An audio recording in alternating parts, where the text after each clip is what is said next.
Good morning. This is Tuesday, February 20th. We're calling the meeting to order at 9 a.m. All right, good morning, everybody. Approval of the minutes for Tuesday, January 16, 2023. Do I have a motion? I have a comment. It doesn't say anything about vice chair in there for both the chair and the vice chair, just the chair. So if we could stick something in there that the vice chair was approved also, that would be the only change that I would make.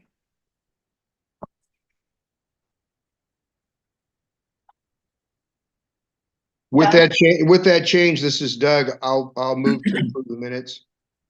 Okay, the move is Second. amended. Okay. All right, minutes have been approved and seconded.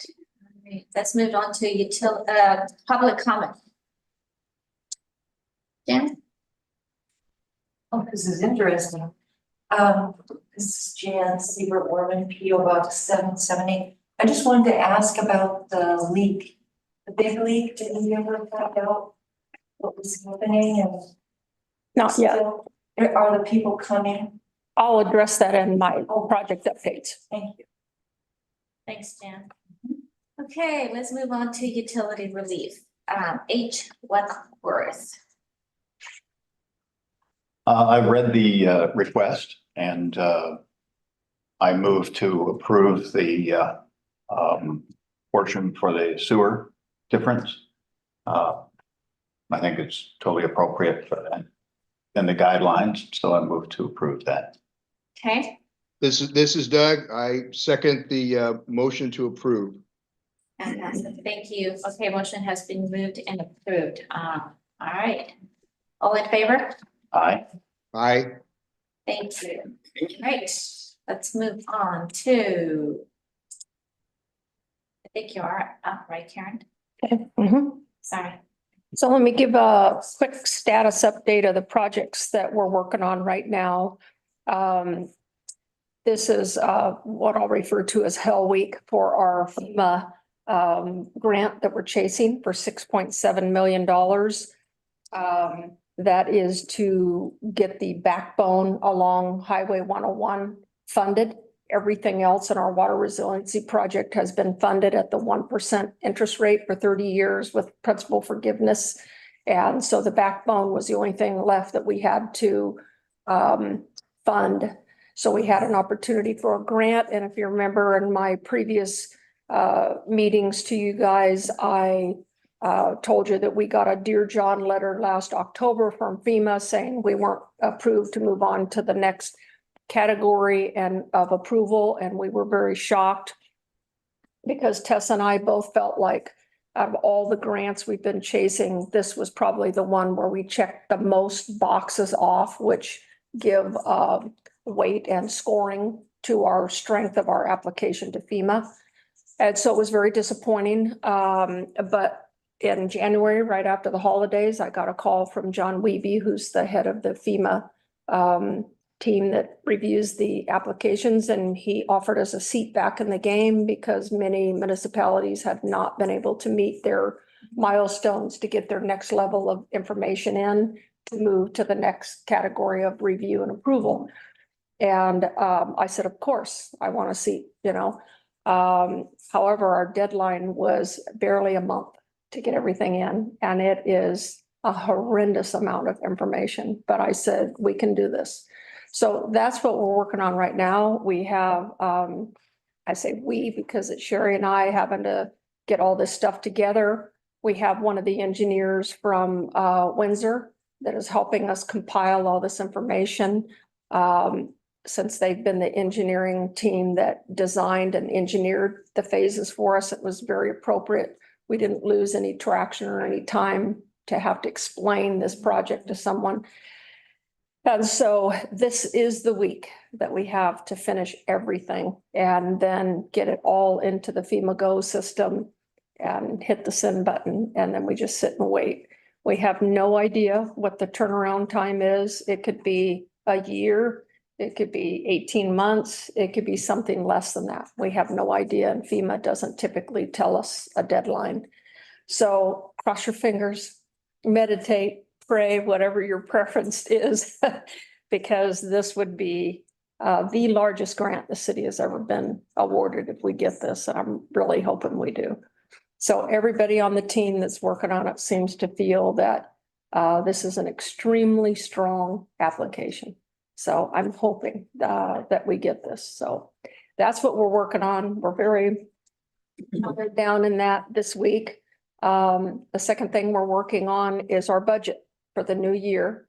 I'm not even halfway through that right now. But we will meet the deadline for Lori and her team to have everything ready. So those are our priorities. And Trevor is running the operation while Sherry and I are mired down in these two items. On the leak that Jan brought up in the public comments, the team has been going around and narrowing down the scope of where we feel that is. And they're doing that by shutting off valves and seeing how the system is reacting in that particular zone, if you will. And that takes notification. We have to notify people at least 48 hours in advance before we turn off water. Sometime in an emergency, obviously, we can't honor that, but that's a time frame that we try to honor to let people know water is going to be turned off. There's no other way to narrow that down before the leak detection company gets here. They are scheduled. And so hopefully when they get here, we will have it narrowed down such that they can just search in that area. It's more cost effective for us. It's about $13,000 for the leak detection to come out and try to search the whole town. So the team has narrowed that down. And we are also in the middle of calibrating our meters associated with the water loss number that we did our report recently to the state, because we're outside of our 10% margin on our water loss, and it's probably associated with this leak. That's unusual for the city of Cannon Beach. So there's a number of things that we've committed to the state to do to address that. One being calibrate meters, make sure that they're operating and reading properly. And that's something that we do about every 3 years anyway. The big meters don't have to be calibrated as often as the 3/4 meters do. Obviously, there's fewer of those, but those big meters are at the hotels and things like that. So they're the big consumers of water. So that's the status of the leak. The team is also working with Mike Benefield and Windsor on our phase 1 project to get our seismic valves on the 2 tanks that exist today. We're not putting one on the concrete tank because obviously that's going to be replaced. So we don't want to put infrastructure in that has to be taken out later and changed. So the water team's been very busy. So that's the status on the leak. The next item I'll go into, any questions on those projects? Thank you for that FEMA information. Well, Yeah, I'm really hopeful on this, really hopeful. The next item is the budget, and Amber had asked that I go over the budget with you guys and how we track projects, how that's publicized to the community. And it starts, put the cover up there. Trevor's going to do a screen shot here so you guys can see it. It starts every year with our adopted budget. So we go in front of the budget committee and council. We ask for what money we're wanting for that year, what it's going to be used for. I always start off by summarizing what we did the previous year with the money that they gave us. Because in a 1-year time frame, it's easy for them to forget what it was that we were working on, unless I've had to go in front of council to ask for more money or some project change or something. So I try to summarize what we've done for them before I ask for more money for the coming year. And so that's the cover of the current budget. You can see that online, and it is for the entire city's budget, but you can go into Public Works very easily to pull up the next page.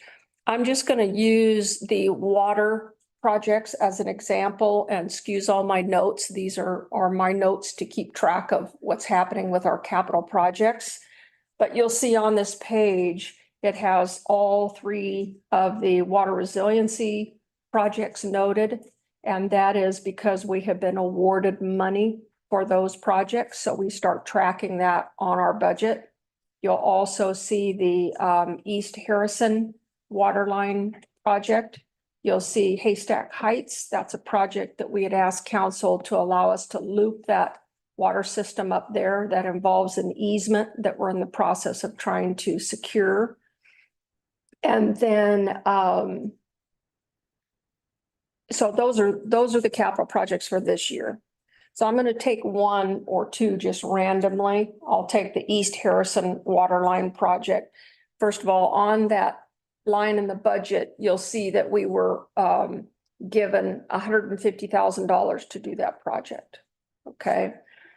So the next page, that is a spreadsheet that we keep in Public Works. It's been going on since Jen was here. And what this is it's almost like your checkbook register. It's a spreadsheet that says in the capital budget, we were given $150,000 for the project. When we bid a project out, we have a contract with that public sub, whoever that is, okay? And that contract is a promise for X amount of money. It may be 150 or it may be some subset of that, whatever the bid award was when it went out to public bid, okay? So this spreadsheet shows what that contract has been promised. In other words, that's the dollar amount I hold the contractor to. And as invoices come in and they're paid, they're noted in this spreadsheet. And so it's just like your checkbook register where you see the total ticking down as you're writing checks. It's the same thing for me when I approve an invoice and I send a payable up to finance, that's coming off of this total. So that each time an invoice comes in, this spreadsheet is attached to it. My admin attaches it. And before I approve it, I look at this to see where we are in the project. I know, just because I know what's happening out in the field on the project, about what percentage we are to completion. So when invoices are coming in and I'm looking at the total, I'm thinking, how close are we to being done? And how much money do we have left here? And if they're running hot on the project, I might call the contractor and say, hey, you've only got $4,000 left and you got another 25% to go on this project. How are you going to finish it without overrunning?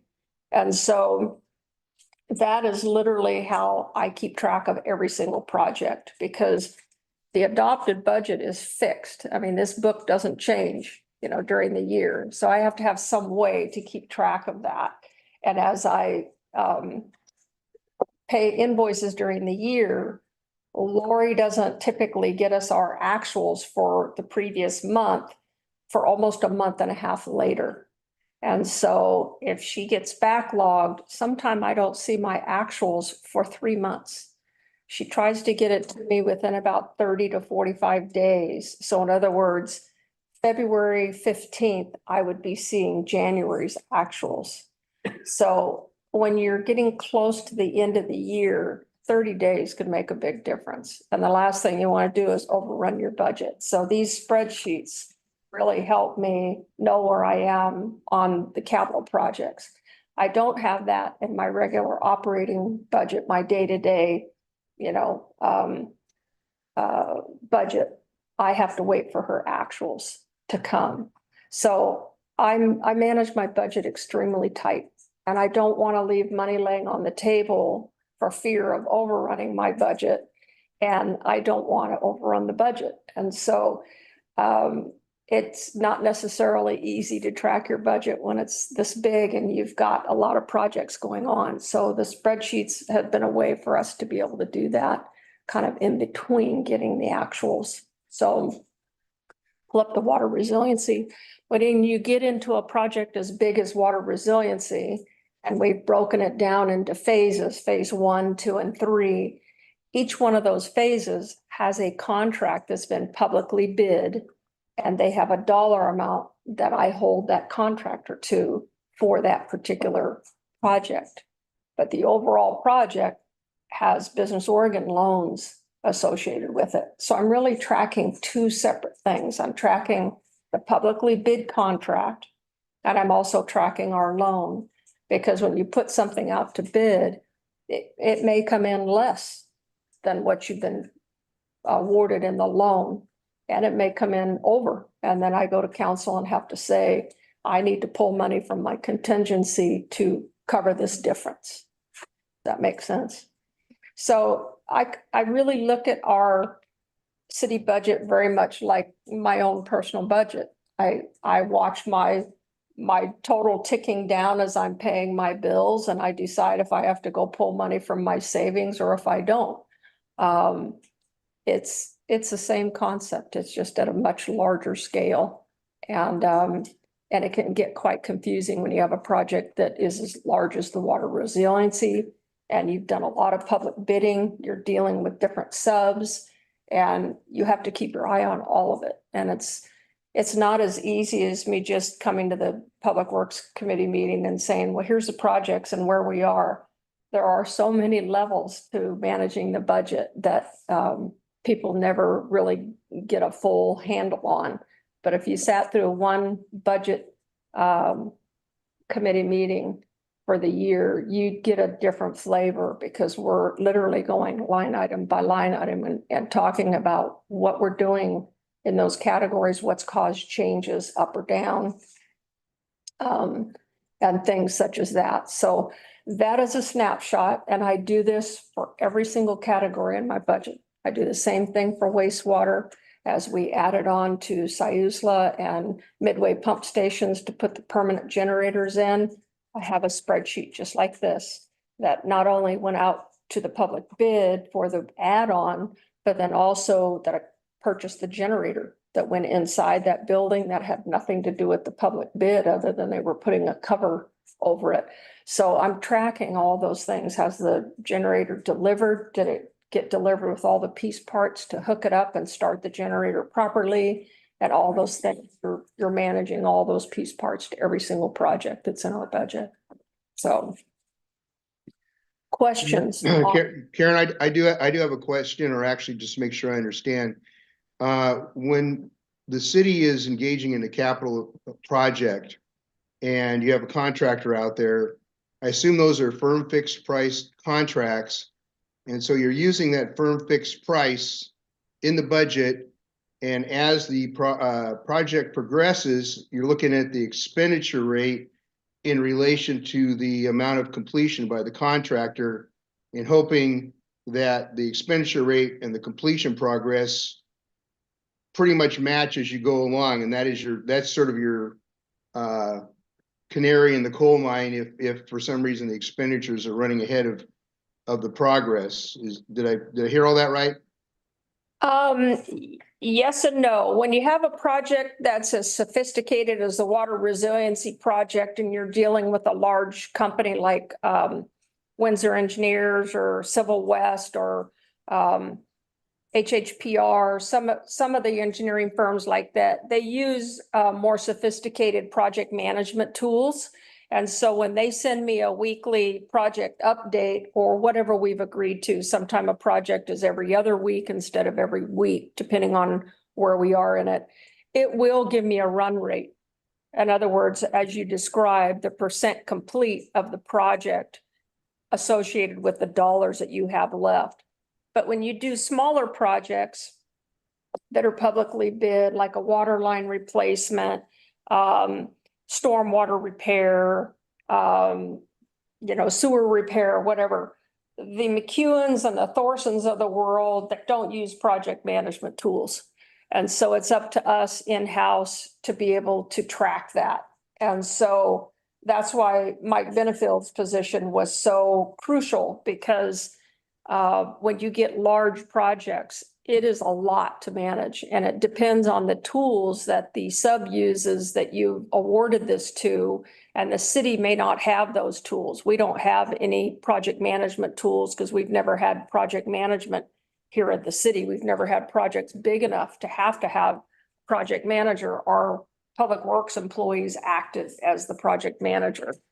And so your point is well taken. you would think that the sub would provide us that, but it really depends on the sub and how large of an operation they are and how large the project is that we have bid out. But typically just what I call dirt work, you don't get those kind of project updates. You're just out in the field with the contractor, talking to them, and you're making note in your own inside project spreadsheets that you're tracking where things are. But companies like Windsor, they're giving us more sophisticated project management tools that show you that run rate. It really tells you the same thing. If you have a lot of experience, you don't really need the project management tool. But when you get to something that's a $15 million project, it sure is helpful. But I think what you're saying, and I understand that the larger, more sophisticated companies, like you said, they're all gonna have various software and programs that they're spitting out. And unless you have somebody in a position that's, you know, been around that, it's like getting something in a foreign language, so. It is. And that's really what it's been for the city team here, because they haven't come from that world. We've never had projects of this magnitude, but now we do. And so for the city to invest in those tools, it doesn't make financial sense for us to do so. And so we put that as part of the scope when we send the bid out, that company has to provide us with that information. Doesn't mean we have to buy the tool to be able to operate it, but we should be getting those reports that tell us that, and the burden financially is on them to provide it. Okay, But thanks. we still have to know how to read them when they come to us, you know? Yeah, right, exactly. And I think that's why one of the reasons you created the position. I support that, because you gotta have somebody that understands the language in the Yeah. software. Most definitely. And it's, and every company uses something different. It's the same way with the payables. I mean, their invoice systems are different. And we use the cities. And so sometimes they'll want us to receive things electronically.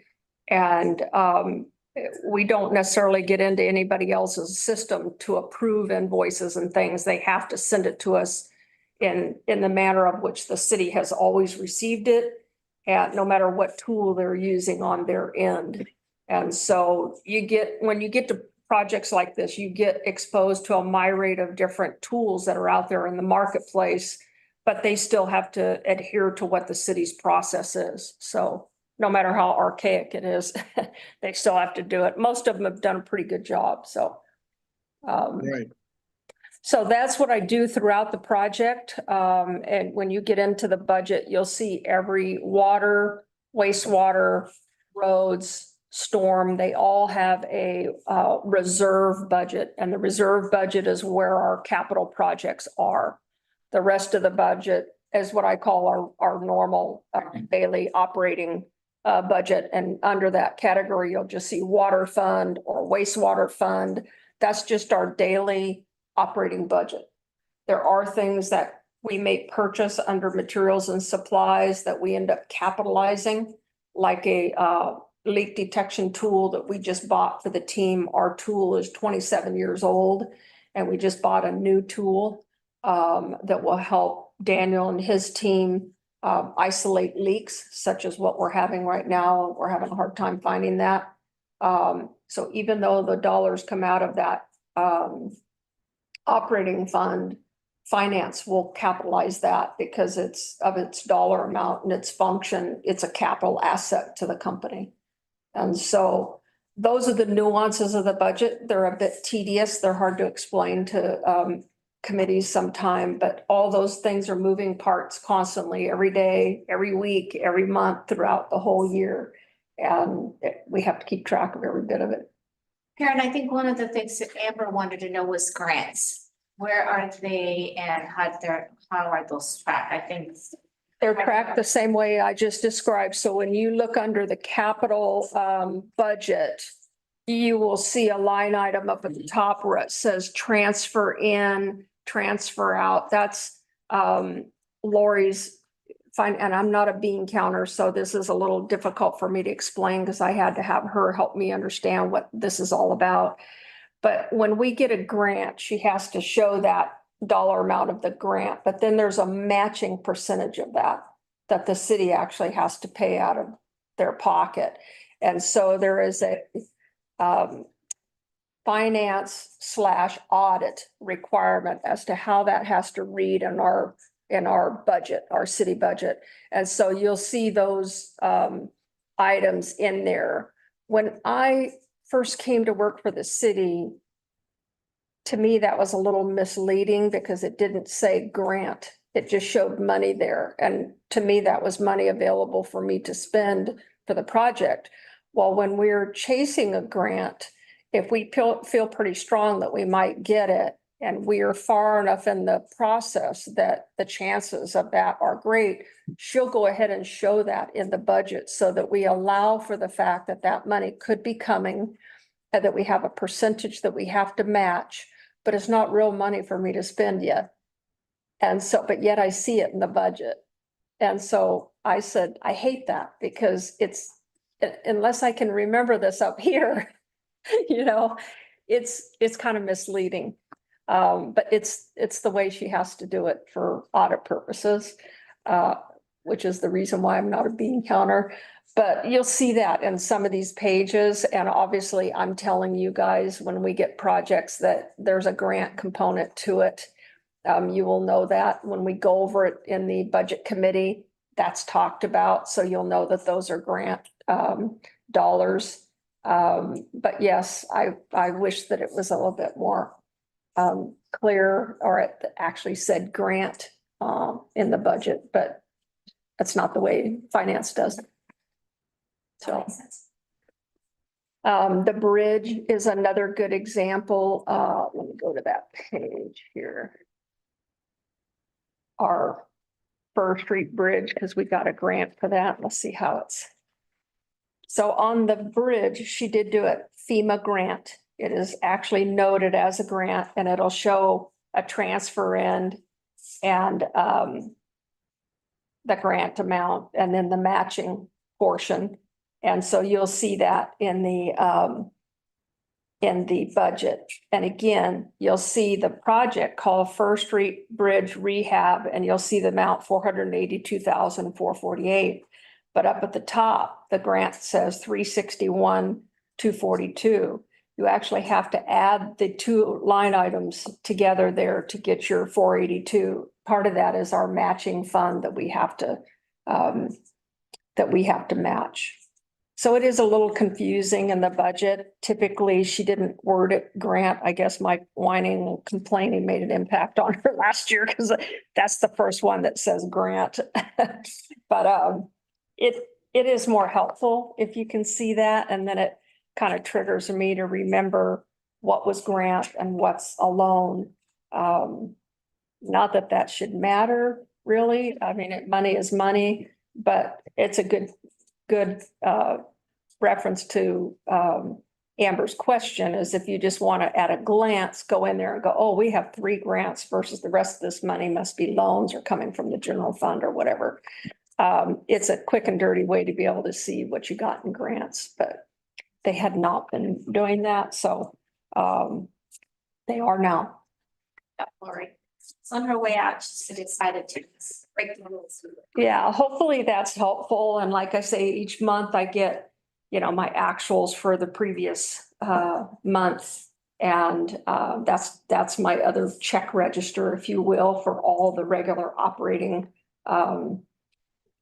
budget funds. And so I watch the run rates. I typically go over that with my staff in the staff meetings and say, okay, you guys, wastewater, you're running hot, slow down on your spending. And if they say, well, we need more chemicals before the budget's over, and we need this, we need that, I say, well, let's look at what can be pushed to next year after July 1, or if it's chemicals, all right, where are we underrunning somewhere else? It's going to offset that overrun in that particular bucket. And I charge it where it belongs so that during budget time, when I'm looking at the budget, I can see where we have pushed above what that bucket has allowed me, even if the bottom line of the budget is not overrun. I spent more in that category. That's a trigger for me to say, I need to increase that next year. Or first of all, why did we overrun it?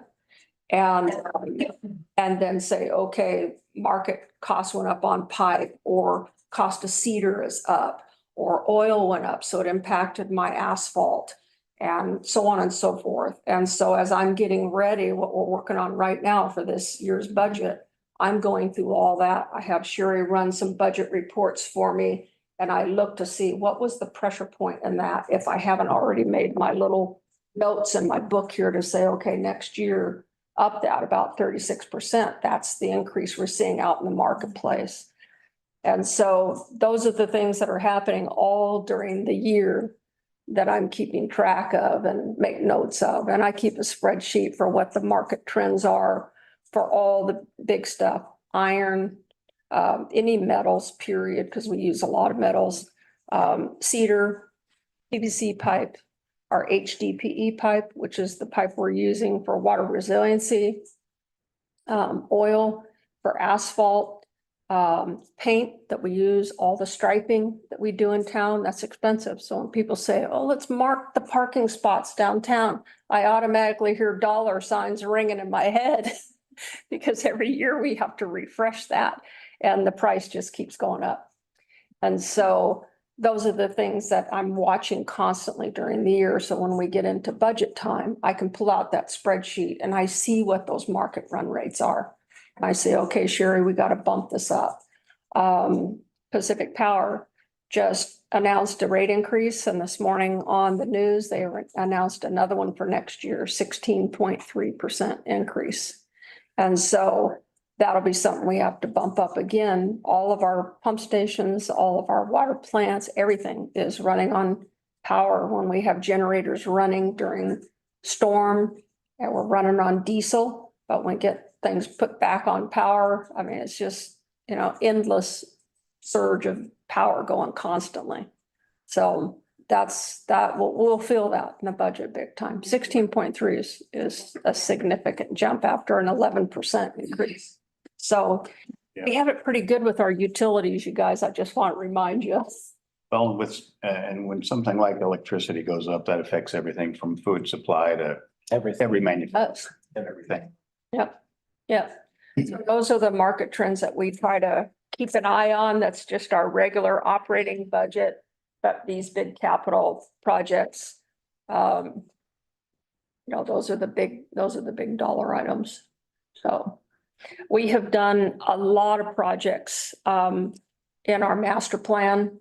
Public Works team has made a huge progress in our master plan projects.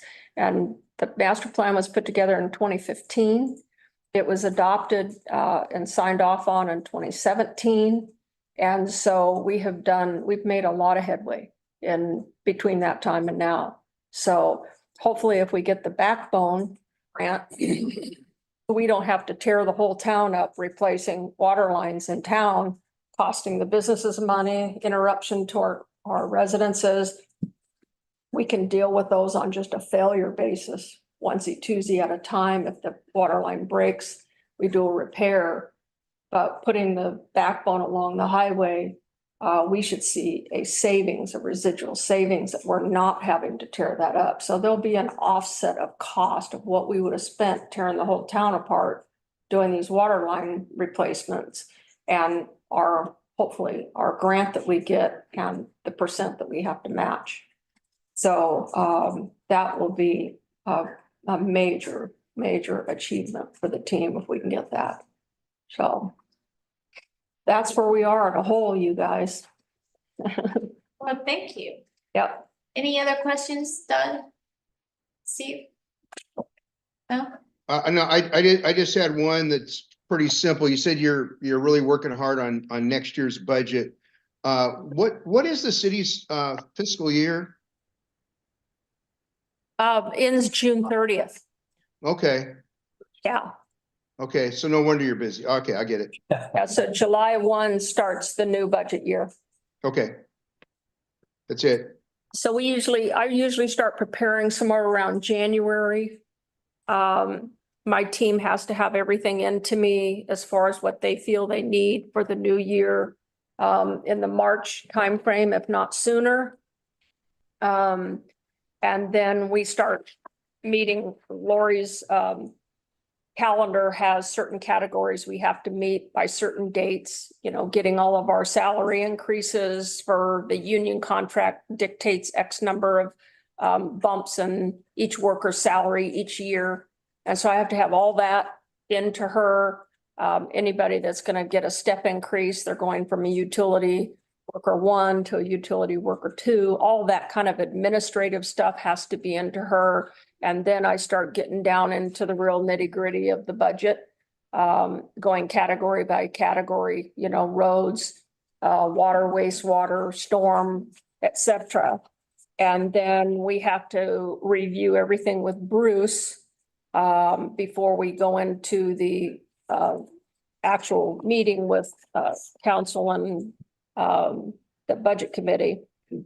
And so then in May is when we actually start presenting the budget, but everything has to be done way before that. So we're talking April, I should be done with my budget completely. And May 9th is the first meeting. May 16th is the second meeting.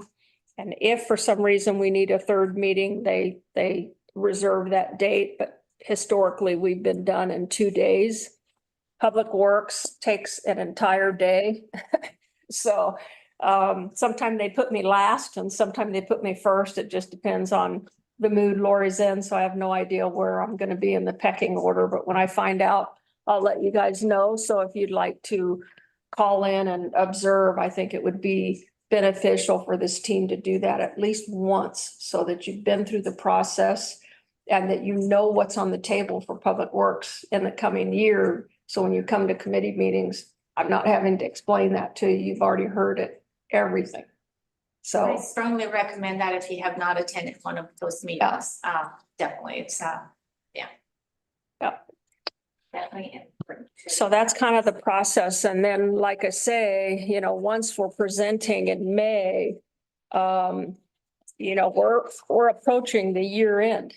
And so that's where I am watching my budget. I mean, I tell the guys, if you're spending anything more than $500, you better be talking to me. Because we really zero in down at the end of the year.